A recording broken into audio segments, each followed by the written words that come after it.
Good. All right. Today, special guest. We got Rob Curley, co-author of the Transition Playbook for Athletes, How Elite Athletes Win After Sports, Division One college quarterback, near and dear to my home. Maybe not my heart, but my home. And played professional football in Europe, earning league MVP honors. Congratulations on that one, man. Thanks for hanging Yeah, out, Rob. thank you, Michael. Thanks for having me on, man. I'm really enjoying this conversation. Looking forward to it. So far, so good. We've been chit chatting for a couple minutes here, so I just thought, why not at least press the record button? We can get some of this good content in. So, Rob, first question I always like to ask everybody on the For the Love of Sports podcast is, why do you love sports? Sports is everything, really. For me, it's competition. It's you get to meet people. It's interaction. It's getting some fresh air. It's growing up in New Jersey. Excuse me. It's what you did all day, all night, man. And really, I mean, as a kid until relatively recently, man. If I wasn't at something where I had to be, I was outside running around playing. I love it, man. And yeah, it kind of runs my entire life at this point too. I mean, I work in the industry, so that helps, but also just all the networking events and the meetups I go to are usually sports focused.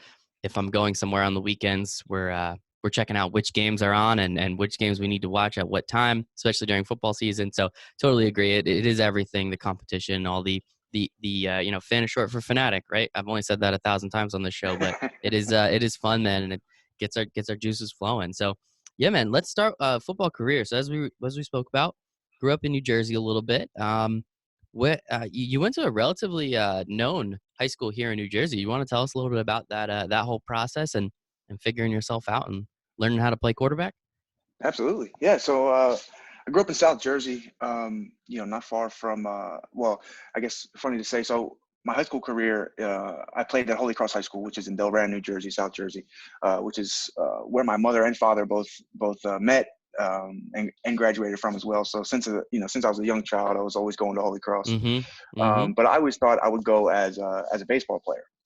So my dad played football when he was there back in the '70s, and as I was an incoming freshman, the freshman football coach called my dad and said, "Hey, I know you have a son. He's a baseball player. If he wants to play quarterback, we have no quarterback. We'll jump right in and play right away." And I had no experience playing football, so I thought about it for about 2 seconds and said, "Yeah, I want to be the quarterback of a football team. That sounds pretty incredible." So I had the opportunity to go there as a freshman and play as a freshman on the freshman team, and then sophomore year through senior year on varsity. Had a pretty good career there, and then had the chance to go on and play in college. Played at Lafayette College up in Easton, Pennsylvania, like you mentioned before. So yeah, spent some time in Easton, the 3 year starter there. Had a lot of fun up there and met a lot of incredible people. After that, I had the opportunity to continue my professional career overseas. So I played a couple seasons in Sweden, Switzerland, and Italy professionally. So for me, that was like a dream come true. Got the opportunity to travel and see these new cultures with kind of football as a vehicle. So for me, yeah, it's been an incredible journey, through sports. Sounds like a pretty sweet ride, man. And I want to cut back to the beginning of that story for a second. You said that you did not play football until you joined the freshman football team. Correct. Okay. Correct. Yeah. That I, ju- For I just me, wanted I just wanted to make sure that I heard that correctly because then again here in my notes you played Division One college quarterback. We're not messing yeah. around. Lafayette Patriot League school, legitimate program. That's very impressive. Just say like, yeah, sure, I could throw a baseball. Why can't I throw a football too? And just kind of hopping onto the team. Like, dude, that's incredible. Yeah, it's part of it. I mean, part of it is growing up playing all these different sports. I have all these different skills from basketball, from hockey, from soccer, from all these different things that I grew up, just kind of messing around and doing. So you kind of develop a skill set that really for me ultimately allowed me to be successful as a quarterback because of all these different things that kind of added up to my skill set that Hmm. that really helped me take off. What So. happened to the baseball career, man? Yeah, baseball was something, man. So I played freshman year, and close to the end of the season, we played a team in the city somewhere, and they had like a metal home plate. So I'm rounding third, scoring a run, metal cleats come and step on a home plate and roll my ankle and like really snapped it. So that kind of took me out after my freshman year, and then going right into to sophomore year. I eventually recovered and had a really successful football season that year. So that's when I kind of realized, okay, football might be the ticket for me to go, get college paid for. That's awesome. Well, look at that. Yeah. That's pretty crazy. Like, what are the Funny. chances? I mean, you go to this school again, relatively known high school here in New Jersey. They produce some sports products, and I guess you're one of them in the weirdest possible way, almost. But you're one of them. I mean, what was that jump like from freshman year, literally learning how to play the position, to becoming a starter on the varsity team? 8 months, 9 months later. Ah, incredible. I mean, for me, kind of like you said, Holy Cross always has talent, and we always send kids, Division One in a myriad of sports. So for me, walking in as a sophomore, playing with some of these guys who are already having offers from Rutgers and Iowa and Miami and all these huge schools all over the country, I'm like, for me, it was pretty simple. Like, take 3 steps back, throw it as far as you can to that guy because he's way better than everybody else. So we would do that, and luckily, my co-author in this book that that I just wrote is was my left guard in high school. So it's a really funny really funny coincidence. But he went on to go play for the Cowboys for 4 years. My left tackle played at was a 3-year starter at Penn State, and bounced around the league for a couple of years as well. And we were just stacked with talent. So So you were well protected. It sounds like you indeed, didn't have no too doubt, much to worry about when you were dropping back those three no steps. doubt. That's awesome, man. That's awesome. And then so you go to Lafayette for your starter there for 3 years. Easton's very close to where I live. I have a buddy that lives there. I mean, I've been there multiple times. Mesa, the Mexican restaurant, delicious. I Oh, don't know if you've been there yes, recently, but still producing hits right yeah, there. dude, it's fantastic. Still fantastic. I mean, what was that opportunity like? I mean, just like when was the realization that, a legitimate Division I program was something that you could not only just go to, but go to, and as you said, be a 3-year starter while you're there. And you set a Yeah. boatload of records. I didn't write them all down because there's too many, but Yeah, I mean, I was successful. Luckily, for me, it kind of, it was a combination of all the things I had built before there, playing with these really talented teammates and coaches. And, at Holy Cross, I really had a great foundation to be successful. So really for me, the biggest transition was just now the difference in work ethic. Like, what does it mean in high school to work hard? It means one thing. In college, it means something completely different. In the pros, it means something completely different. So kind of scaling that up and realizing, okay, for me, 4 years in a row, I never did spring break. I never, I was really never home for more than a handful of days at a time because I didn't want to waste that time studying film or developing myself or, my connection with other teammates. I'd get out there and try to throw 150 balls to each receiver, multiple times a week. So it's just really the time commitment was really the biggest thing that helped me be successful. And once I realized the impact that time was actually having, and I was being more efficient and more efficient with my time, then that's when things really started to take off. And we were really successful for a couple of years. hell yeah, man. I love to hear it. And yeah, as I said, a lot of records, too many to write down. So after Lafayette, did any of the NFL teams here in the United States, anyone sniff around, maybe check out, go to a couple camps or anything like that?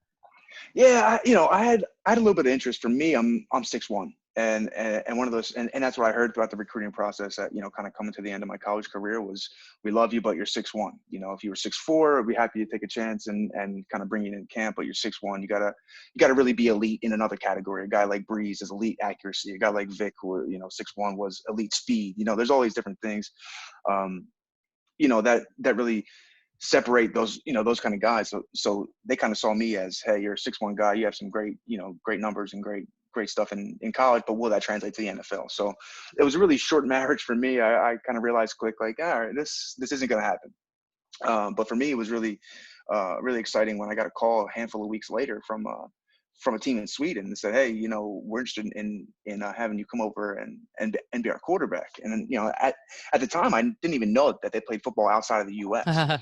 So it was incredible for me when I'm like, are you telling me you're gonna move me to Sweden and pay for everything and pay me a salary to play football? I'm like, are you kidding me? So yeah, I jumped on that chance immediately, and Hell yeah, I man. flew. It's funny. I actually got offered I think offered on a Tuesday, and I think I was on the flight Thursday morning to get out there, and with Hmm. zero Hmm.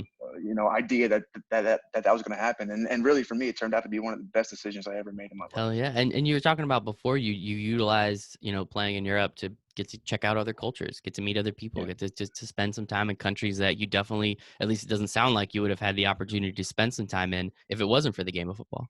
right. And that's what it is for me. I was a history major and a sociology major in college. So for me, I had always studied these cultures and these different kind of people, and kind of how do you interact with, how does this culture treat that versus this culture? And now I get to be there. now I'm in the heart of Europe and I get to travel to all these places that I read about for so long and touch it and feel it and see the people and meet. And that's really started a lifelong love of travel for me. We just got back from about a year, about 11 months straight travel. We kind of did, my fiance and I did a round the world trip. We just got back from, and that was an incredible thing. We, saw about 32 countries and it's just grown and grown since the first time I got a chance to touch a new soil.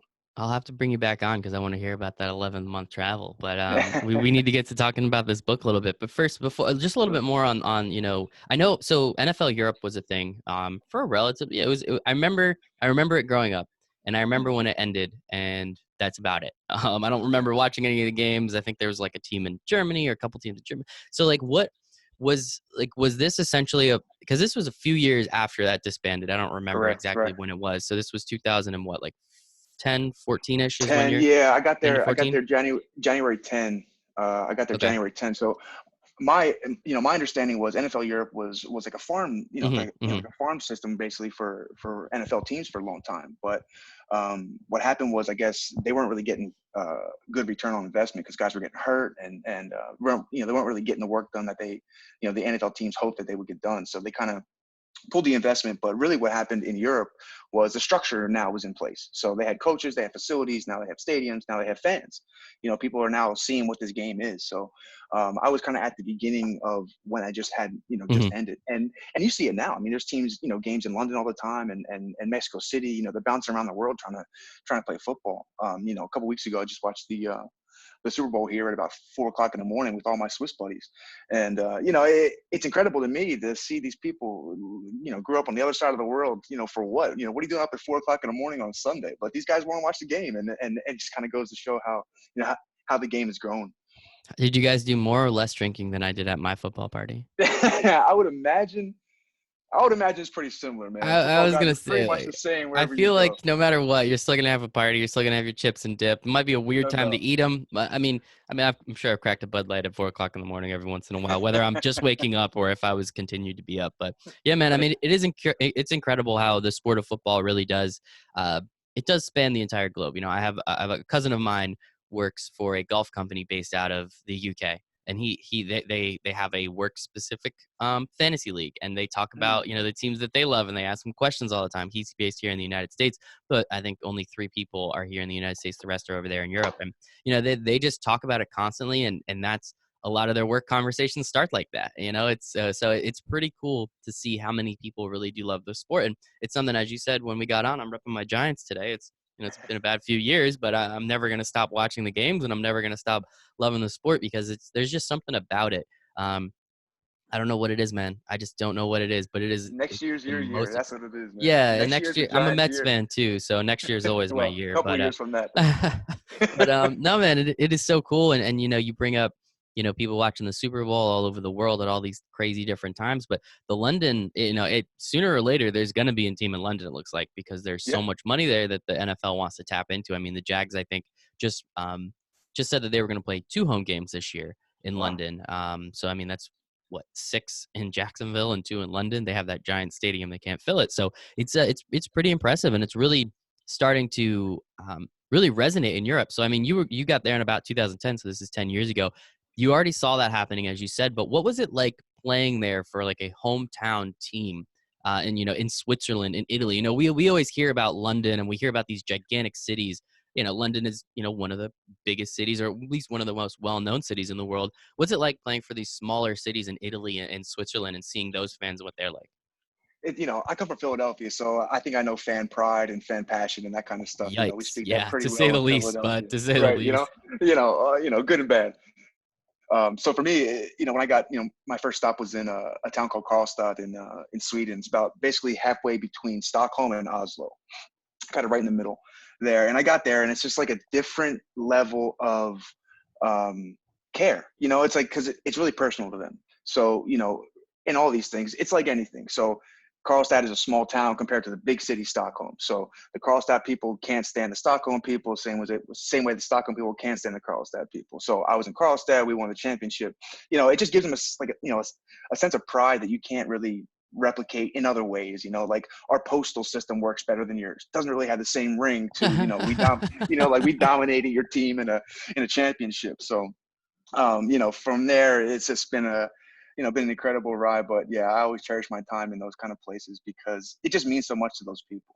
And are the leagues broken up like by country? Is it, just maybe a couple of cities like close by? So like what's the league structure look like over there? Yeah, so typically how it works is there'll be like 8 to 10 teams in a league. Some countries will have a A, B, C, D league, depending on how many teams that they have. But they'll take the top 6, 8, 10 teams and play like a domestic schedule, and then the winner of those, kind of the champion of champions, will go then play an international tournament. There's a handful of American football international tournaments, to be in. So the winner of this league plays the winner of that league, and so it's kind of like a Champions League in soccer type of deal. Yeah, that's what I was gonna say. It kind of sounds like it equates a lot like to the soccer and I mean that Yes, makes sense. But there's a playoff, right? Because I know the Premier League doesn't have a playoff, which is still crazy to me. But hopefully it sounds like you guys got championship, which means you won the playoff, right? yeah, it's different with football because guys' bodies are just beat up after these games. You don't have the same kind of recovery time. So you play one game a week, you have a week or two break, in the playoffs type of deal, and get it again. But yes, kind of the same idea as a Champions League. Very cool, man. I love it. That is very interesting. So now let's talk a little bit about the book. And before we get to the book, though, what was transitioning out of football like? So you're over in Europe Yeah. playing and coaching for about 4 years. What was the reason, I guess, behind saying, you know what, that was enough. I've had enough football. I think we're good to go. Yeah, for me, it was kind of, a gift and a curse. I had all this time to play football and all this time to travel and see the world. And really for me, it was just kind of my body breaking down. I wish I could have, continued to play, but over the course of so many years and so many hits and so many, injuries and that kind of stuff, it just kind of made me not be able to do the things that I was accustomed to doing and kind of wanted to do. And so, for me, my last year was I played a year in Bologna in Italy, and the first game, like first quarter concussion, play the rest of the season, playoff game, first quarter concussion, and I'm thinking like on the sideline, I'm like I'm here to do a job, but I also want to walk and talk to my kids one day. Mm-hmm. And that was really the first time I kind of looked up and started to think a little more long term. Before that, it was really kind of the next contract, the next country to see, the next place to be. But that kind of opened my eyes to like there's going to be a future after football. Football's going to end one day, and for me, really, that was something that I really hadn't given too much thought to before. So that was kind of a realization. And once I kind of sat down with my family a little bit more and talked about it, kind of decided the right decision for me to pull out and invest my time and energy into something else. Mm-hmm. And then you went into medical device sales, it looked like, for Yeah, a so I hot went to minute. pharmaceutical sales. So I jumped into that field. For me coming out of football, and one of my greatest strengths as a quarterback is communication and coordination and that kind of stuff. Kind of being a catalyst for positive change for all of our teammates and athletes and all that kind of stuff. So that was something I was really good at. So I was I started to do the research on what kind of industries value that kind of stuff. And without stretching too far, how could I really impact an industry with my skills that I have today? So that's kind of direction I went to start my work as a sales representative for those couple of years. And I learned a ton from there. And it's that's been the kind of the beauty and the blessing of my journey so far, is I've really taken and been able to grow in every single opportunity that I can and that I have taken, and that's kind of continues to do it. But luckily for me, it's been so many different kind of industries and markets and cultures and places that I feel like I have a really well-rounded kind of view of kind of what's going on. Yeah. I think it is really interesting, and I didn't do all the necessary research. I kind of wanted to be surprised a little bit because sometimes that's more fun. But I know Phil, your co-author, also was in medical sales for a hot Right. minute, if I'm not mistaken, over in maybe the same country you were located in. So was there a crossover? Is that where you guys kind of hooked back up, or is this just a huge coincidence, which is something I personally don't believe in? No, it's funny. It's actually is a coincidence. So he actually he retired in 2014 or 2015 early. Let's say I was probably retired for 8 months to a year before he got out. So I had already jumped into pharmaceutical sales by then. And we actually lived together, moved in together when he retired, because we're both kind of retired athletes, kind of in the same place, looking to kind of achieve the same things, trying to figure out what's next. for us. So, one of the things that Phil did, I think that was really beneficial, that really paid dividends for him, was he was really, really intentional about spending time with people in the kind of industries and markets that he was interested in already. So I know for him, he spent time at NFL Films. He spent time with lawyers. I know he spent time with doctors. I know he spent time with kind of judges. Like kind of going through the gamut of things that he may be interested in. And I think for him, his dad's a doctor, his mom's a nurse, so it's probably pretty easy to slide into the medical field. He's probably already pretty familiar with that. So he jumped into dealing with kind of heart surgeries, and that's kind of next level from what I was doing. So his was much more intense, much more. He had much more responsibilities than I had in mine. But yeah, it's just kind of the same idea, because part of it is it's also, sales is competition as well. So, we're looking for something to stoke that fire, to really interest you, to really get you up out of bed every morning. And that was a thing for both of us for a long time, that we kind of looked to, was like, all right, let's go win the day again today. That's the idea. Let's go win today. And that's the same mentality we've had since, as athletes for a long, long time. So that was a pretty natural transition for us. Yeah, and it clearly worked out. And I'm sure that rent wasn't too difficult to reach if you guys are both in medical, pharmaceutical and medical device sales. I mean, I'm not going to ask you how many dollars you made, but I'm sure you're doing just fine there. So let's talk about a little bit more about the book, The Transition Playbook for Athletes: How Elite Athletes Win After Sports. Where does the idea for this book come from? So it's you and your roommate both doing medical and pharmaceutical sales, hanging out in your apartment one night, maybe drinking a beer. I don't know. Like what tell us the story, like whose idea was it, and how did you guys kind of start to formulate what it was like to really put something like this together? Yeah, I mean, I guess probably subconsciously, it really started when Phil came back and I was already settled, well, in theory settled. So he was kind of coming back and asking me some of the questions that I had just answered myself, So I kind of saw, like, okay, this is something that can be beneficial for a lot of people. And then, one of the things for Phil, Phil had a project in mind that he wanted to write a book before he turned 30 years old. So that was already in his mind.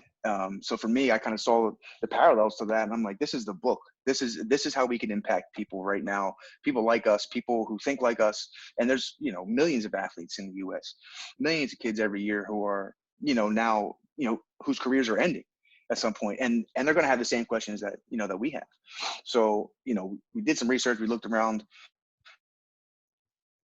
uh, you know try to find some resources that we could kind of like, where do I go? Do I go read a book? Do I go a CD, a website? Like, where do I find all this information? Like, where is this stuff right now in 2019, 2020? Like, where is this?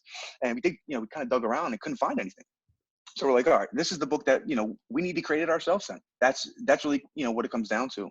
And really the idea behind the book was, let's gather 100 people or more that would used to be pro athletes who are now successful in something else. Like, how do they do it? Really, just give me the playbook. Give me the transition playbook for athletes. Like, what did you do? Who did you talk to? What are the obstacles you faced? What were the resources you used? All this kind of stuff. And that was kind of the genesis for the book, and it kind of grew from there.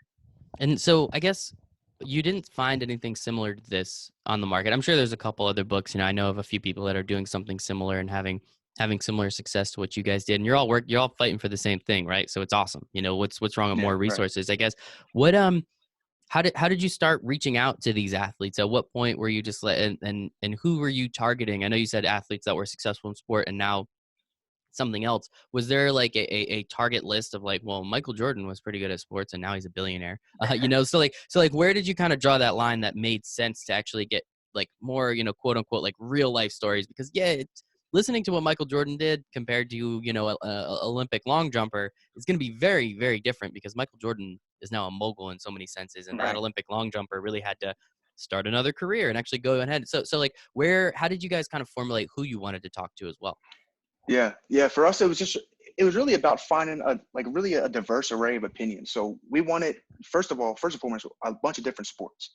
I want to hear from the people who, from swimmers, from divers. I want to hear from field hockey. I want to hear from and for us, it was like, how do we, what's the same about all these people? They're all athletes. So for us, that was kind of the common thread that we can pull from anybody. So I guess it was kind of in our naivete as kind of young first-time authors. We reached out to everybody.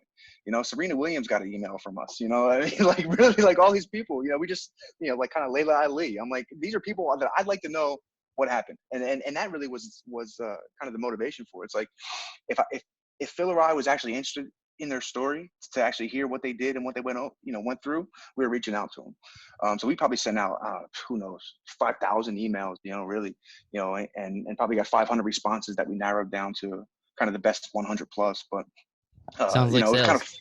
of, yeah, Sounds I like a mean, lot of sales. that's really what it was for us. It was like, how can we use all the skills that we have already as athletes, as salespeople now, to like give this resource back to the next generation? And that was really the biggest thing for us. How can we give good and give resources to the next generation so they can do it better than we did?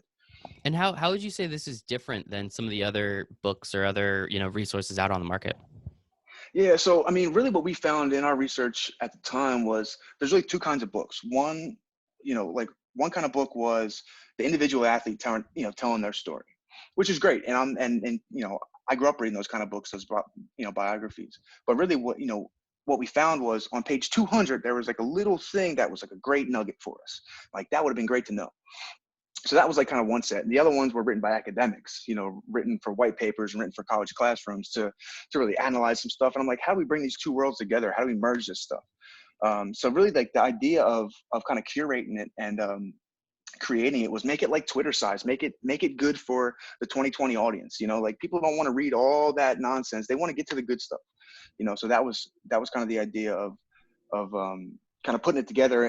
And one of the things that we constantly kept in our head is, how will this help the reader? How will this help the athlete who's going through a transition? And if it didn't help, we took it out. And that's, it was pretty simple from that perspective. I love it. And you keep bringing up athletes, but is this, I mean, a transition's a transition, right? You transitioned from medical sales into, writing a book and being an author and traveling the entire world. So is this, I mean, I know obviously it's for elite athletes, but a lot of people can consider themselves elite in a lot of different places. Sure. Can this be utilized rather than just for athletes, just for, someone like myself? Yeah, absolutely. I mean, really, it's helpful for anybody going through any kind of transition. I mean, these are real life stories from people who've transitioned. So just because athletes kind of speak a similar language, that's kind of why we grouped it in that way. But really, this this stuff applies to anybody going through any kind of transition. For the most part, it's and it's real life advice from people who've done it, and that's kind of, I kind of keep coming back to that, but that's such an important idea. It's not like it's not in theory. Mm-hmm. This is Yeah, what exactly. someone has done, whether or not it's worked. And that it's kind of the scientific method of trial and error. Did this work? Great. Put it in the book. Did it not work? Great. Tell people it didn't work. They don't have to do it. Yeah, yeah. I mean, so just as a little aside, like I learned how to drive by being in the car with my mom and learning not what to do, right? Right. She's not my favorite driver. I never let her drive anywhere. And it's really just like, okay, this is what mom does. Do the exact opposite. And sometimes that's how people learn, right? Like some people, the positive doesn't really work. It doesn't resonate as much. It's the negative. It's the fear factor that really drives them more. And so it's good to know the negatives and some of the things that people tried and didn't work, because now you don't have to go through that failure, right? You're able to just kind of, okay, well, I'll start here where it started to work for them instead. Exactly. You're going to start on step 2 versus starting on the bottom. I mean, that's really the trick, is just trying to give these, these people like a little bit of a head start as they go into it. And really the beauty of the book, and kind of why we put it in book format versus an app or versus a video or versus something like this, is the idea that it's going to be there for the next 10, 20 years on your bookshelf. And, you may read something in here and it might not affect you today, but in 10 years, it might be the perfect thing you need to hear. And kind of vice versa. It could be something that you need to hear now and doesn't apply in 10 years. So, and that, the idea was to have it handy, make it easily readable, for people to flip through, pick up, put down, take what you want, leave the rest. And again, hopefully it really Mhm. benefits these people. Yeah, I love it. And what's the book writing process like? I'm actually going through it currently myself. Yeah. I'm just starting to write a book. I've done a lot of interviews with a lot of really cool people, and I kind of want to do the same thing. Here's some lessons I learned. You guys might benefit from it as well. So, what was the actual book writing process like? Like, how many interviews did you do with each person? How did you and Phil distribute? What you had to do for the book? Like, what does that side of it look like? Yeah. So, I mean, I guess to first address the Phil and us part of it, really, it was just kind of like what needs to get done next. Really, we're just knocking it out because, kind of two heads, kind of one mind. It was kind of the idea is these things need to be done for this book to be successful. Whoever's the first one to get them done, I'll race you to the end. Yeah, That was kind of the deal. first to 50 wins. Really, and then we just kind of bounce it back and forth between each other. Like, how's this sound? do you like that? Would you say this differently? Would you, like, would you add this or take this out? So it was really like one of those things where if we didn't agree, then, we took it out. If, we agreed, then it was worth being in there. Then we look at it a couple more times, but, eventually it would be in there. But yeah, I mean, the writing process was really, I guess the hardest part of that was just the structure of it. Like, you get easily distracted, especially, this is my best friend I'm writing with. It's easy to, go off on a tangent about 30 other things that I'm thinking at the same time. So the idea of, here's 4 hours, we're going to block these 4 hours out, we're going to work on this, and kind of having that stuff clearly structured of, I need to achieve X, Y, and Z today. And, however long that takes, that's how long it takes. But here's a 4-hour block. Here's the things, let's make that happen. So for us, it was, really beneficial to create some real structure around that. And that made it a lot more fun because we kind of knew what we were doing, and we can really enjoy the process of it without feeling stressed out or feeling like, we have a million other things to do. Well, we do, but today we're focusing on X, Y, and Z. And then this was on top of your current jobs, correct? Correct. Yeah. Correct. So So how this much, is, how much yeah. time are you guys spending? You said 4-hour blocks. So this is, you got your 9 to 5, you come home, you eat dinner, and then the rest of the night is you dudes chilling on a couch writing a book. Yeah, pretty much. Well, it's funny because we've been bouncing around. So I had already moved to Switzerland by the time really the book, kind of the first round of interviews started coming back. So we were working on a time difference anyway. So yeah, it kind of depends on the schedule, kind of who's around when, but we will make it happen. And then weekends were huge for us. Weekends are really, really big. We spend almost the whole weekend, a lot of weekends for almost 2 years crafting it, really, kind of refining it and making it into something that we thought would be beneficial for these people. That 11th month travel really starts to make sense once you dive a little bit deeper in the story now, man. I needed a breath, man.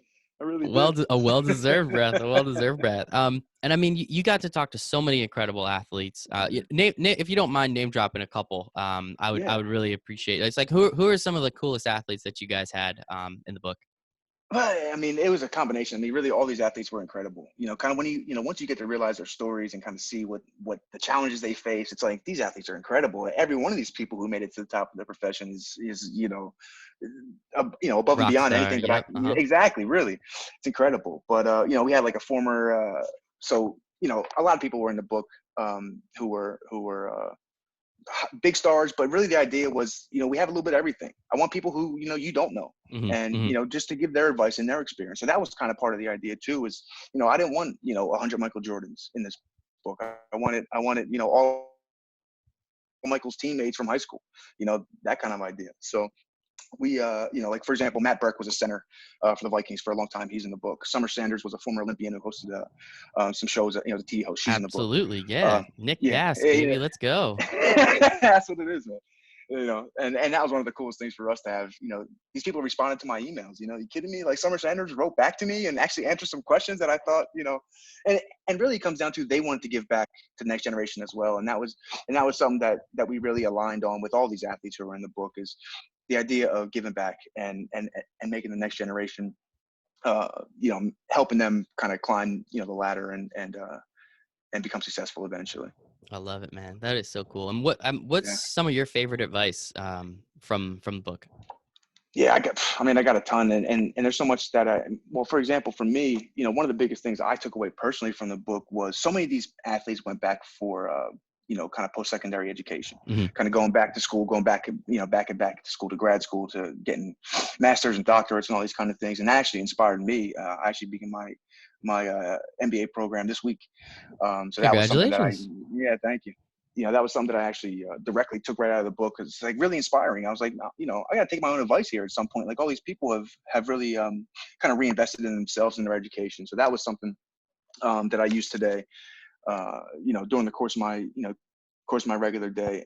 Something else, that I didn't do, I guess, consciously until I kind of saw her in there was Keegan Randall talks about taking a, kind of a list every day of how she did every day. Was it, kind of as she's training, she's, going through a checklist of, did I do this today? Plus, minus, plus, minus.